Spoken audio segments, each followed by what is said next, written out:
Well, she's internationally and nationally known as the Crusader for Justice. Ida B. Wells got her humble beginnings right here in Holly Springs.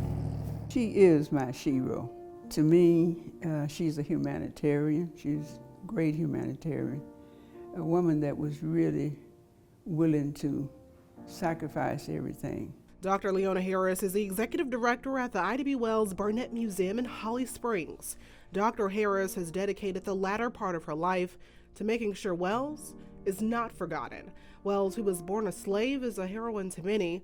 Like any journey, it's best to begin at the beginning. Here you got a kid, 4 years old, 5 years old, or so, have been taught to read. And Wells wasn't reading children's books. She was reading about the period of the time that was during the Reconstruction era. Wells's parents died of yellow fever when she was just 16.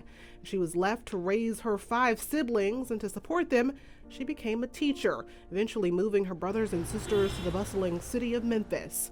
In mid-1800s, Wells refused to give up her train seat after buying a first-class ticket. We spoke to her great-grandson on the significance. Looks like it happened once, and then she intentionally did it again to make a bigger scene and then sue the railroad. According to the Hooks Institute's Daphne McFerrin, Ida B. Wells sued. She won in the lower courts, but that was reversed, and she was devastated. It was in Memphis where she'd leave one of her biggest marks. She wrote as an editor for numerous papers in Memphis and throughout the country. This was for the black press, which included the Memphis Free Speech newspaper, which was born in the basement of the historic First Baptist Church on Bill Street.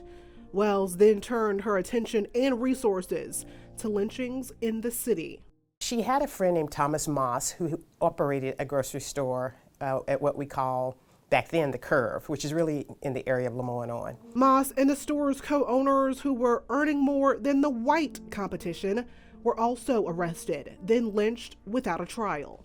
Distinguished members of the community were killed for no reason other than that they were trying to economically empower themselves. Suspected that she was intentionally out of town when she published the report, using one of the first papers targeted to African Americans. She was a genius in that respect of merging the statistical part of the number of people being lynched with the personal stories. The personal stories of her descendants live on. The assumption tends to be that we had intimate discussions about it from birth.